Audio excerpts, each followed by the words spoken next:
सर्वांना नमस्कार. माझे नाव मलिकानी आहे.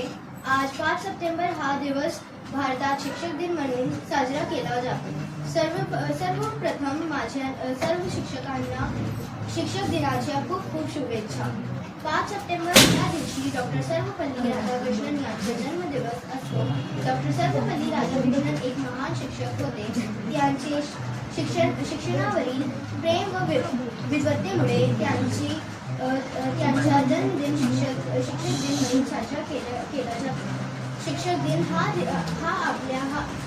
आपल्या देशाचे भविष्य घडवणाऱ्या शिक्षकांचा सन्मान आहे. हा दिवस आपल्या शिक्षकांबद्दल आदर व कृतज्ञता व्यक्त करण्याचा आहे. शिक्षक हे आपले मित्र, मार्गदर्शक व प्रेरक असतात. ते आपल्यावर खूप चांगले संस्कार करतात. आपण सर्वांनी आपल्या शिक्षकांचा नेहमी आदर व सन्मान केला